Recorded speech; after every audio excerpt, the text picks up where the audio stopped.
Another nail in my coffin! Hey everybody, it's Friendly Neighborhood Uncle Pete here. This is my series, Nails in a Coffin, where we learn that with great kills, there must always come great nails. I'm starting a new franchise this week, so if you are new here, what I do here on my Nails in a Coffin series is I perform a kill analysis on the on-screen kills in horror movies. And I rate how well a person responds to a life-threatening situation. I use Nails in a Coffin as a rating system. So, one nail in the coffin means the victim made a lot of stupid decisions that kind of aided in their demise. Like the ones that we scream at the screen at, like when they run upstairs instead of running outside, when they freeze and just stand there and really just don't do anything. You know, they wait till midnight to go to the haunted house to go look at it. Dumb stuff. When they do things like that, they're going to get one nail in the coffin. But a victim can get up to 4 nails in a coffin, such as if they fought really hard, sacrificed themselves to save others, just made a lot of smart decisions. So the smarter and braver a victim is, they're going to get more nails. And I think we can all agree more nails are always better. Well, you saw the title of this video. We're starting a big franchise this week in horror, one that really made a big impact on the horror genre in the 2000s.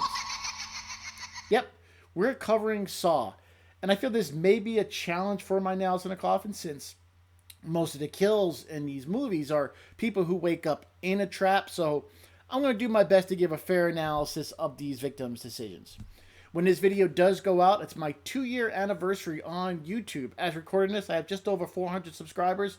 And if you can please do me a favor, hit that subscribe button. I'd love to reach 500 by the end of the year. I think we can do that.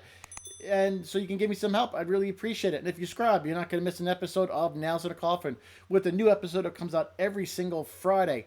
And we're going to be with Jigsaw for the next 3 months. So I think you want to definitely stay tuned. Hello. Do you want to play a game? Okay. I'm not going to review the movie because there's tons of videos out there actually reviewing this movie, what everything means. I'm just talking about some key moments and pretty much just talk about the kills, which is why we're here. So let's get nailing. The movie begins with freelance photographer Adam, played by Lee Winnell, writer of some of the Insidious movies, and Dr. Lawrence Gordon, a man in tights. They wake up in a large washroom with one of their feet chained to a pipe. Between them is a body face down, covered in blood, holding a revolver in one hand and a micro cassette recorder in the other. Both men find recording tapes in their pockets, and Adam quickly retrieves the tape player. Upon playing his cassette, a distorted voice urges him to escape. In contrast, Gordon's recording tells him he needs to kill Adam by 6 o'clock, otherwise his wife and daughter will be killed. Adam then finds a bag containing 2 hacksaws inside a toilet tank. However, as they try and cut through their chains, Adam's saw breaks apart, and Gordon realizes that the saws are not meant to cut through their chains. Instead, they're supposed to cut off their feet, leading them to conclude that they were abducted by the wanted serial killer nicknamed Jigsaw. This brings us to our first death in the movie. Detective Tapp, who's too old for this shit, Detective Singh, and Detective Myers find the body of a man wrapped in razor wire, dead from his wounds. They find a cassette recorder, which has directions from Jigsaw to the victim, Paul Leahy. Jigsaw tells the man on the tape he's going to have to cut himself to get out of the razor wire maze. He had till 3 o'clock to get himself out of this trap, till the door shut, and he would be in his tomb forever. He had 2 hours to do so, and we just see him flailing around, screaming, getting more and more caught in the razor wire, till time runs out and he dies from his wounds. With the nail analysis for this movie, I'm not going to consider how the person got into the trap, since for most of them, we never really see how they were kidnapped. But for the first on-screen death in Saw, I'm going to award Paul 1 nail in the coffin. For a lot of the kills in this franchise, I'm going to have to kind of grade on the curve, since everyone is terrified, trying not to panic and trying to figure out what to do. But with Paul, he had 2 hours, and yes, he was going to get cut. The tape did say so, but we all always saw from him was him thrashing around. I mean, maybe if he had a better chance, if he tried to remain calm instead of like flailing around, jumping on top of the razor wire. And according to Jigsaw, these traps are kind of designed so the victim does have an opportunity to survive. He may have had a better chance if he tried to crawl along the floor. He still would have been cut. But if he crawled along the floor to the exit, I think he would have been cut a lot less and probably would have been his better chance. He had 2 hours and the room didn't look that large. So him panicking and just jumping on top of the razor wire, even I understand him being upset and in a panic mode, but he was jumping on top of the razor wire here, which easily aided in his demise. So yeah, that was one of the worst things he could have done, and that's why I'm giving Paul 1 nail in the coffin. Jigsaw's next victim is Mark Rodriguez. Detectives find another body. This one is immolated, and they also found another microcassette recorder. Mark woke up in a room trapped with numbers written all over the walls, and the tape, when he played it, said Mark had a poison in his system, and the antidote was locked in his safe that was in the room. Safe combination was written somewhere on the wall, and Mark was covered in this jelly flammable substance. All Mark had to do with the C was a candle, and while Mark was looking at it for all the numbers trying to figure out the combination lock, he caught on fire and was burnt to death. This kill was a little bit more difficult to rate, but I decided to give Mark 1.5 nails in a coffin. Now, after watching this trap a few times, the room really wasn't that dark. From what we could see, a lot of the numbers on the wall were visible, and I don't feel that he needed to bring the candle all the way to the wall. I believe there was enough right to see at least most or some of the numbers. I also would look to see if any of the numbers on the wall were written in a different font, smaller, different color, bigger than some of the others, something to give it a little bit of a difference that maybe I can use that to my advantage. It wasn't an easy trap to get out by any means, but I think it was possible if he just took his time. And he also made another mistake because the room was covered with broken glass on the floor, and he was just kind of stomping his feet around, stepping on it, and just even hurting himself even more. And I would have given him 2 nails in the coffin. It wasn't for him kind of like stomping his feet on the glass. I think that would have been the last thing a lot of people would do. I think most people would have shuffled their feet and taken their time. Again, not an easy trap, but he still made some grave mistakes, which is why I'm going to give him 1.5 nails in the coffin. Donnie Greco is killed when Amanda has to cut into his stomach to get the key out for her reverse bear trap mask. He was paralyzed with drugs and couldn't move nor feel anything. I don't think there was anything he could have done, which is why I'm not going to give him a nail rating. I'm going to give him a pass. Yes, his kill was on screen, but there wasn't anything he can do. Everything was out of his control. We didn't see how he was kidnapped, when he was drugged. He couldn't move, talk. So everything was out of his control. I'm not going to rate him. Donnie's going to get a pass. Using the tape from Amanda's trap, detectives Tap and Sing find Jigsaw's warehouse. When they enter it, they got their guns drawn. They find a man strapped to a chair in one of Jigsaw's traps. But before they let him out, Jigsaw returns, and the detectives try and hide to get the drop order on him, which they do, and they'll pull the weapons on Jigsaw before they can actually detain him. Jigsaw starts the trap with the guy in the chair, and Joseph spinning about to impale him. Detective Singh just shoots the drills on the trap, disarming it. But before Jigsaw can be put in the handcuffs, he slashes Detective Tap across the throat with the blade he had hidden on his arm. Jigsaw takes off running. Detective Singh is in pursuit, and then Singh chases him down these corridors in the building's basement. Detective was able to shoot Jigsaw in the back with the shotgun, sending him to the floor. But when he goes to check on his body, his leg hits a tripwire attached to multiple shotguns, and Detective is killed, and Jigsaw is able to get away. Detective Singh earned himself 2 nails in the coffin. He really didn't do anything stupid. He just got caught in a booby trap. I put more blame on Detective Tap, since he should have put Jigsaw in handcuffs immediately. He didn't, and this gave Jigsaw a chance to get away.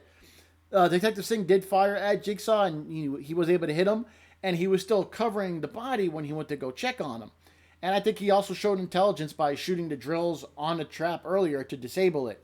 And considering the way Jigsaw sets his traps, I think 2 nails in a coffin will be a high mark in this franchise, and I feel comfortable giving Detective Singh those 2 nails in a coffin. This movie jumps around with the timeline a lot, so now we're at the point where we learn that Detective Tap has become obsessed with the Jigsaw case, and he actually paid Adam to spy on Dr. Gordon, since Dr. Gordon was the suspect for these murders, because one of his pen lights was found at the scene of one of the crimes. A hospital orderly, Zepp, was supposed to kill Dr. Gordon's wife and daughter if the doctor had not killed Adam by 6 o'clock.